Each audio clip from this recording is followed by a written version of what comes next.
First off, I'm going to start with you guys, is a buzzbait. Alright, a buzzbait, for those of you, I bet you I've caught more bass in the state of Indiana on a buzzbait than I've probably caught anything.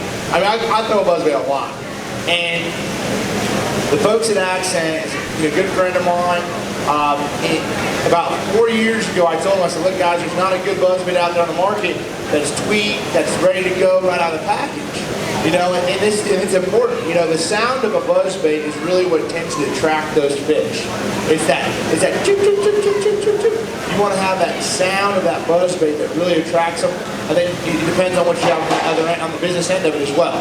So you really got to think about when you're making that presentation, you got to make sure that you have something that's really squealing good. And I mean, there's a big difference between just a buzzbait you buy off the store, a buzzbait that's customized and ready to go. You know, the first thing I'm going to do when I get a buzzbait out of the package, you know, this one's already customized, ready to go, because it's a small company. It's called Accent, and this is my original buzzbait that we just sort of made. It's original. There's a finesse series. Actually, the people over at H2O have it. But the thing about this is we have an anodized blade. Right here, this gold blade. It's anodized, so it goes through another process where it makes that buzzbait squeal a little bit more. Now, I throw a silver blade quite a bit as well, but the thing about it is, right out of the package, they have it tweaked. Basically, they crimp the rivet down. So you don't have to crimp the rivet. They sand the rivet a little bit so it has a little bit more metal-to-metal contact. So that's something that's really important, because you want, at the end of the day, you want that sucker to squeal. Got it. So this one just this is a blank frame. And one thing that I tend to do a lot of times is one of two things. Normally, this buzzbait, your buzzbaits come with a skirt on them. Most of the time they come with a skirt on them. But for me, I'm really big on having a soft plastic on my buzzbait. You know, if you've seen those, my spinnerbait seminar I talked about yesterday, I talked about how important it is to have a bait. You're getting a buzzbait out there, and you got a hook, and you got this little head on the weight, and you got this little skirt. When a fish grabs a buzzbait, all he feels is that skirt. He doesn't have something to grab a hold of. Like when you throw a worm out there and you throw it out there on a lay down and one bites it, he'll hold on to it for forever. He starts swimming off. With a buzzbait, that fish grabs it, he pulls on it, he grabs it, he feels it, it doesn't feel right. You know, there's not substance there. So for me, I've always felt like, to me, it helps me hook up ratio, getting this fish in the boat, and getting this fish to commit to the bait better. I want to put a soft plastic on there. Something that's going to give them something to grab a hold of, something that they can hold on to. It's going to do a lot. That's a really big ordeal. So this is a regular frame right here. Two different things I actually throw quite a bit. Okay? First thing I do a lot of times is set your buzzbait comes with a skirt on it. I'm going to trim him up all the way real tight. I'll show you guys down here after the seminar. Up and down there. I'll trim my skirts up all the way to where the hook shank touches basically the hook shank. At the bottom of the hook shank it ends. Right there, because you don't want too much flare. You want to trim him up to where you can see your bait. Then, get my biffle bug out. Here's a Gina-Roo biffle bug, okay? I throw two different sizes. If I'm river fishing, if I'm down there on the Ohio River, I'm out those places that I'm trying to get a few bites. It's bigger, those 12, 13, 14-inch fish. I'm trying to get a few of those smaller fish. I'm trying to get just a bit. I'm going to use a smaller biffle bug. It's a biffle bug right here. There's a biffle bug junior. It's a little bit smaller. The one thing that I do is I'll take that tongue off of it, and now you have a good little paddle and dip. So now, I'm going to thread him on here. And this bait right here actually has a keeper, a soft plastic keeper, so that way you don't have to super glue it. So you can pull on him, it's not going to come off. That's going to give you a few more bites, you're going to be able to catch those fish a little bit easier. Right there is actually a whitehead, green pumpkin little deal. I'm going to show you how it goes down. Now one thing we have to do, because we are up here on the hog trough, we've got to cut our hook off. Makes me want to cry, because I know that in a second you're going to bite the heck out of this thing. But, let's see here. Now, one misconception with throwing a topwater bait that I see people think all the time is they think it's a bait that's only good in the morning and only good in the evening or on cloudy days. A topwater bait is a big fish bait. It's a bait that catches them, buzz baits, frogs, walking baits. They're a big fish bait, okay? I've had some of the best topwater days on the sunniest, most bluebird days. The one thing that you're gonna need is wind. Wind is a huge ordeal when you're out there, you're wandering around the banks, you need a little bit of wind or you need to fish shade pockets. So I see a lot of guys do that. They'll go out there and they'll fish a buzzbait in the morning, they'll catch a couple of big fish, and they put it down. They don't catch it. They had 2 bass, they caught 2 bass in the morning, and they put it down, they're like, man, you know, the buzzbait bite's over. Yeah, it might be over because the sun's up, but you might have to start looking for the right banks. Look for shade pockets, look for the wind, and you can prolong that bite a lot longer. So one thing I like to do is I'll pitch this buzzbait out here. Now I'm going to slow crawl it. One thing I really, oh, it sucked. Oh, I love that bite. That is cool. So the thing that a lot of people do is when I pitch that buzzbait out there, a lot of times I'm fishing specific pieces of cover.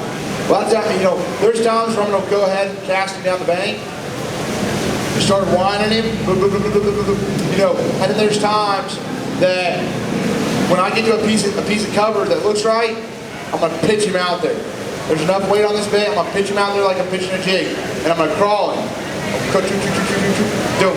Got it. See how that fish holds onto that bait though? That's what I want to show you guys. It's a soft plastic. See how much he holds on to that thing. That sucker right there, he doesn't want to let go of it. Now if I put a skirt there, he's going to grab it, spit it right back out. Actually, you know, I'm trying to think if I got, let's see here. Oh yeah, I got him. I'm going to make an experiment. All right, hold up. Wait a second. Brett, can you grab that box right there? Thank you. Okay, you grab this skirt, I'm gonna put the skirt on this thing, we're gonna see if he holds on to it a little better. We're gonna see if I'm right or I'm wrong. Prove me wrong, we're gonna find out. They might hold on to it great. Now these fish, I know what I've seen, these fish might be pretty hungry, but they seem pretty hungry to me. So, let's do this right now. Let's see how long, that fish held on to it for about, I wanna say, 10 seconds. So I'm gonna throw this buzzbait out here with the skirt on and see if he holds on for 10 seconds. All right, chew. All right, bite it.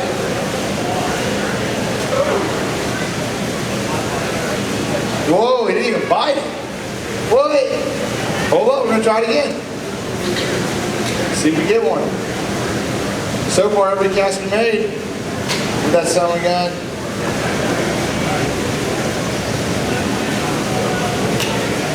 All right, man, I don't know. We gotta get one to bite it first.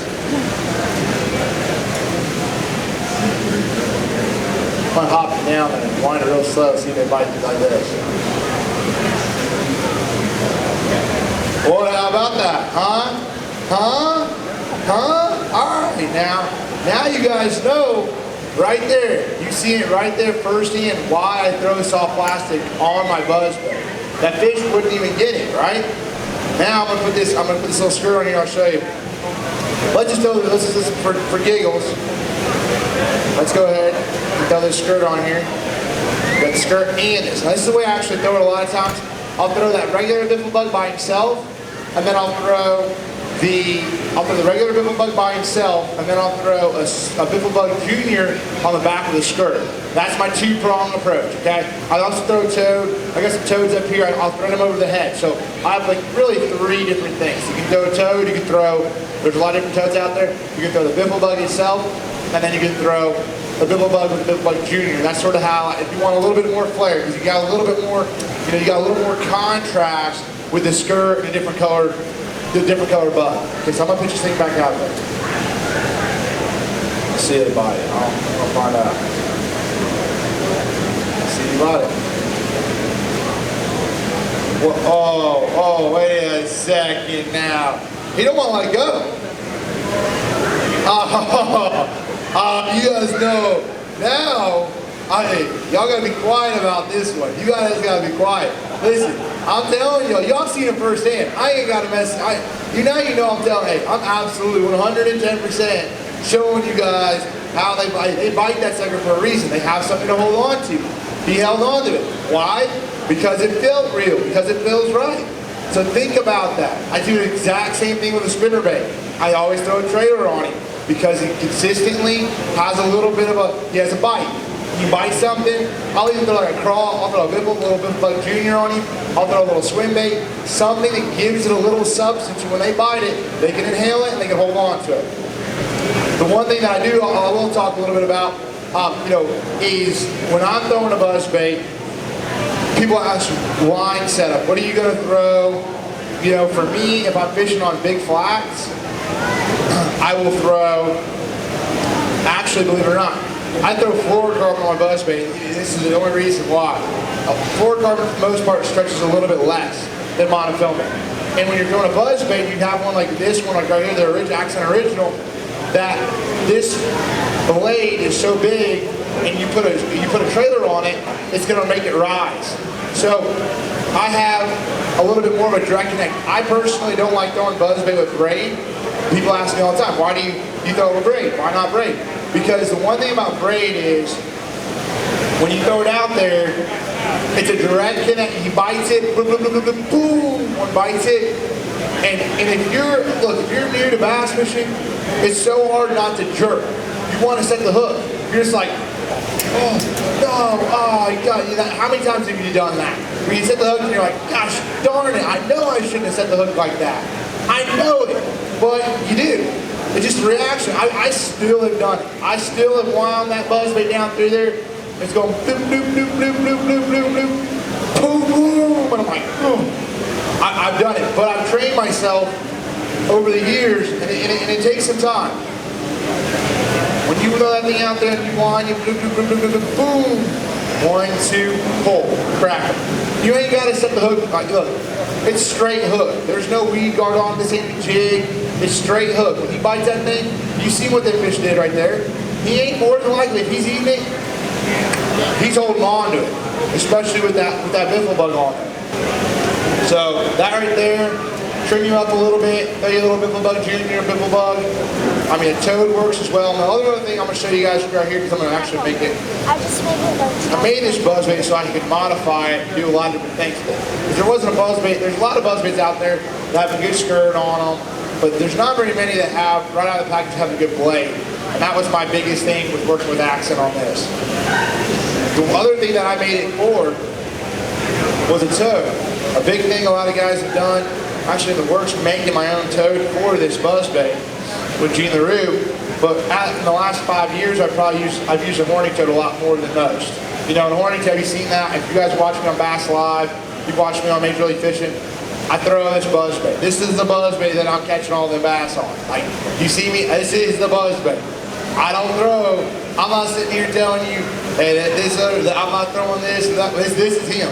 And I'm giving you all my goods. So, you got the skirt, you got the Biffle Bug Junior, I throw that on there, or a hammer crawl, and then I'll throw that on there when I'm trying to get a little smaller profile. If I want a bigger profile, I'll throw it full-size toad. What I'm trying to accomplish is I'm trying to give it a little bit bigger profile. And the biggest thing, the reason why I slide it over the head is I can skip it. That's the biggest thing. I can skip this sucker like a frog. And people are like, you can skip a buzzbait? What?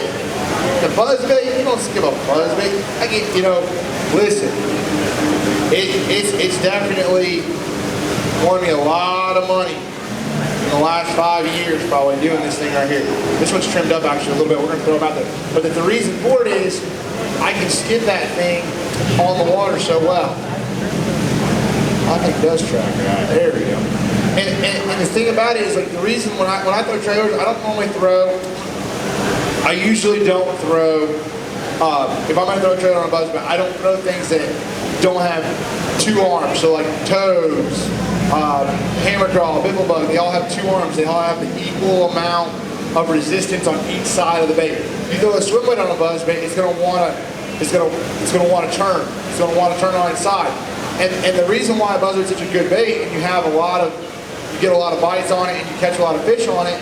Yeah, you got to put a little bit of salt plastic on it and everything else. But it's because this blade's up here on the water, and it is a top water, but the bait's still a couple inches below the surface. So those fish don't have to come all the way out of the water like a big, skidder walk or skidder pop and stuff like that. for that buzzbait.